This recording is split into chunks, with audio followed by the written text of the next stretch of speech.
Deuteronomy chapter 13. What thing soever I command you, observe to do it. Thou shalt not add thereto, nor diminish from it. Which is the actual bid'ah doctrine in the Islamic world, that you don't increase what's obliged, you don't decrease it. If there arise among you a prophet or a dreamer of dreams, and giveth thee a sign or wonder. And we have Qamats Bazik, it's a note for verse 5, and Qamats Burbiai as a note for verse 6. And the sign or wonder come to pass, whereof he spake unto thee, saying, Let us go after others as if they're gods, which thou hast not known, and let us serve them. Thou shalt not hearken unto the words of that prophet, or that dreamer of dreams, for establishing your God proveth you to know whether you love God as noun and verb, your God with all your heart and with all your soul. Ye shall walk after God as a verb and noun, your God, and fear him, and keep his commandments, and obey his voice, and ye shall serve him, and cleave unto him. So, I have this 5-prophet type theory, you could say. And this would support that there are prophets of the devils and sectarian prophets.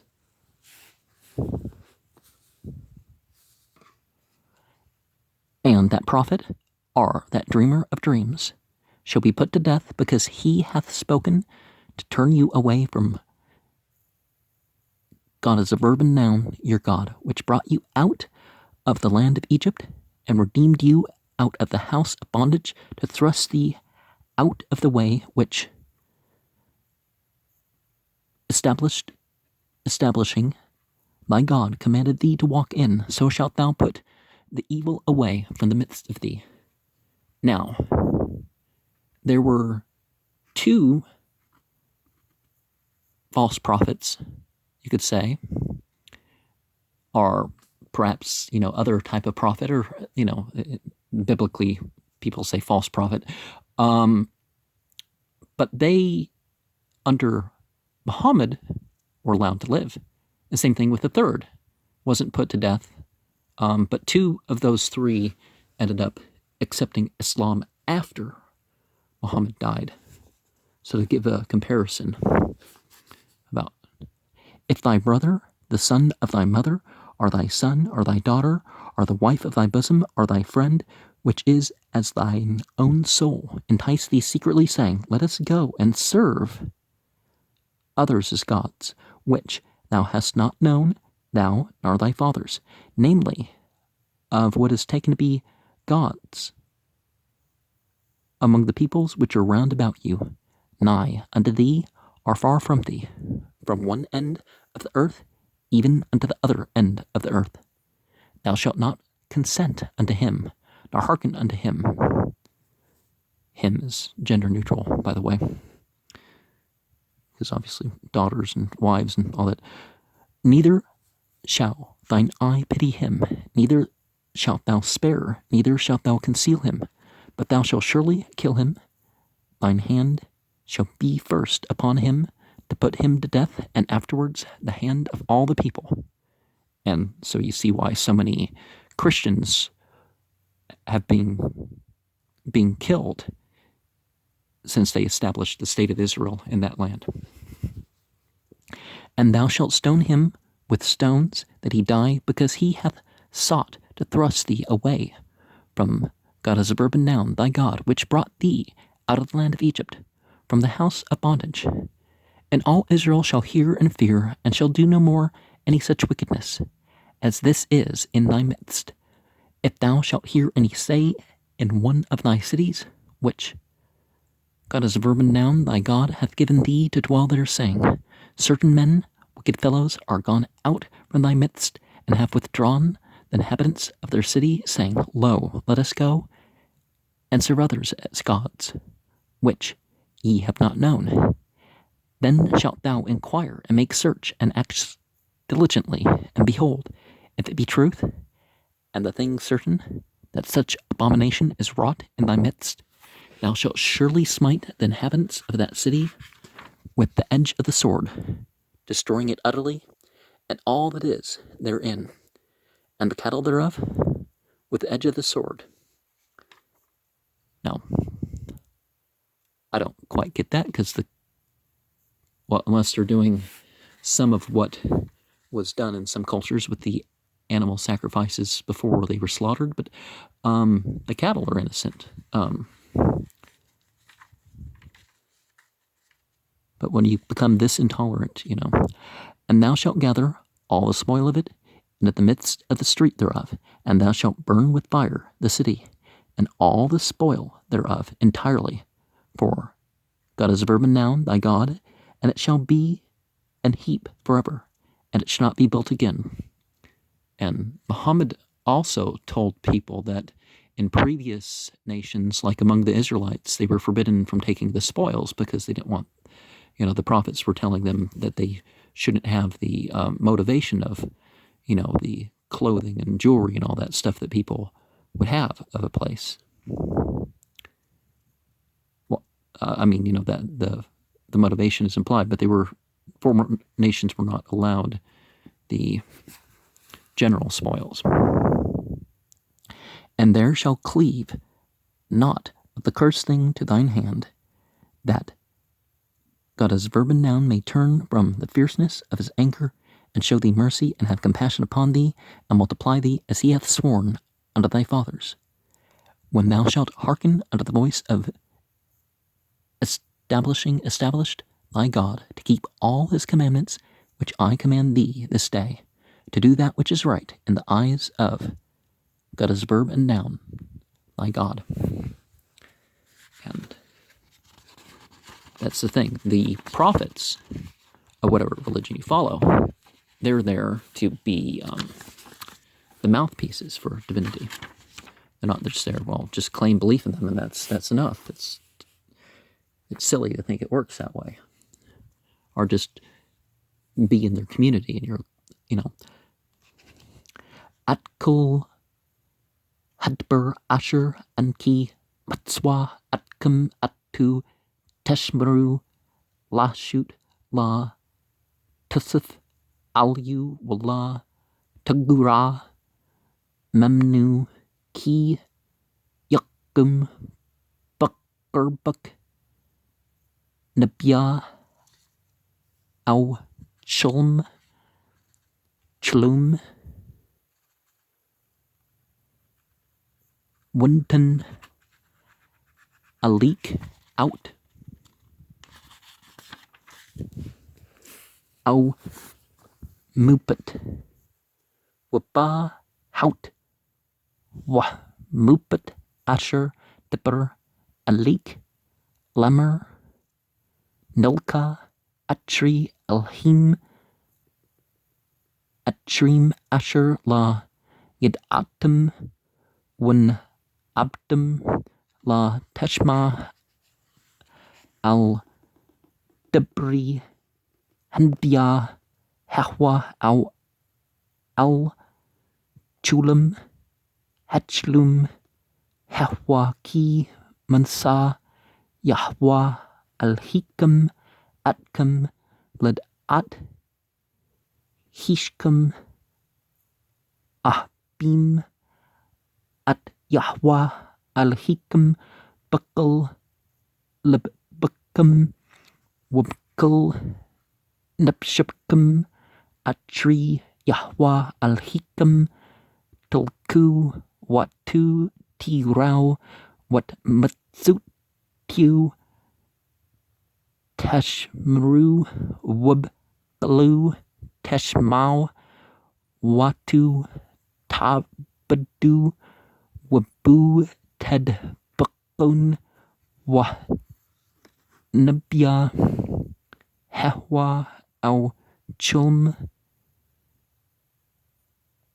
hetchlum hehwa yumt ki dibber srah al Yahwa al hikam hamutsya atkum marts mitzrim wahpadak mabit abdim lahdichak man hadrak asher tsuk Yahwa al hik lalkat bah wab art ra makorbak ki yes yetak atchik ben amak au bank au patak au asht chikak au rak asher ken patchuk bastur lamer nilka wen abda alhim atshrim asher la yidat ata wabtik malhi hamim asher sabib patikam hakrabim alik au harchkim mamak makthah hearts wad qatsa hearts la taba lu wallah tashma aliyu wallah tachus hindak aliyu wallah tachmal wallah taksah aliyu ki harg tahragnu yadak tahya bu barashuna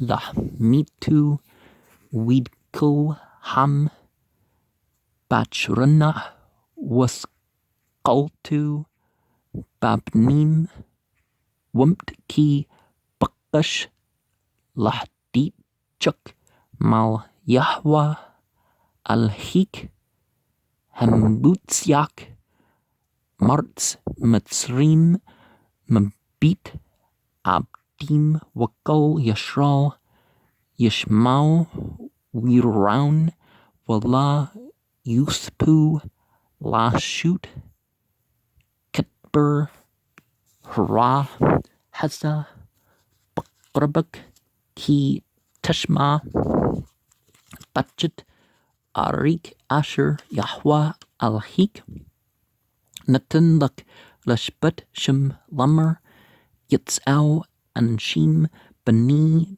belial makrabak wid yitchu at yishbi aryam lamer nulka wan abda alhim atshrim asher la yidatam would rushed which shukrat wamalat hithab wahna amt nakun hadber nashata hatu abba hasat bakarbak hakul haka tika at yishbi higher hahwa the p chirp hatram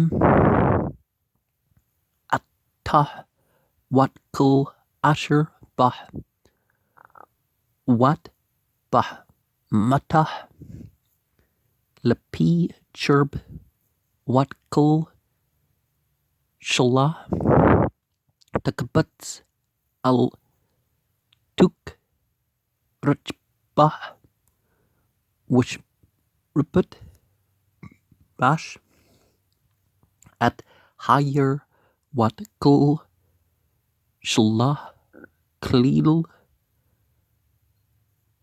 Lehwa, Alhik, Wahita, Til Owlet, Owlam, La, Tipna, Aud, Walla, Yidbuk, Bidik, Maumah, Mun, Hatcherm, Laman, Yeshub, Yahweh, Machroon, Apu, Wunton, Luk, Rahmim, Warchmuk, Waherbuk, Kasher, Nashba, Labtik, Ki, Tishma, Bakul, Yahweh, Alhik, Lashmer, at Kul, Matsutik, Asher, and Ki, Matsuk, Hayum, Lashut, Hisher, Bayani, Yahweh, Alhik. Now, Belial does not mean without a master, as is popularly thought nowadays. Blah is destruction, devouring that which hath swallowed up, spent, eat up, destroying, make away. But just plain bl means nothing, usually not at all, lest, neither, no, none, not any, nothing. But not a nothing is also anxiety, the heart. So it means different than the bell means in those other languages. But nothing is in like a failure, not, And so worthless, wicked is sort of what comes out of that term. Because y'all means upon a yoke. So it's not a worthwhile yoke to take on. And chlum or chlum is a dream, or the one who dreams.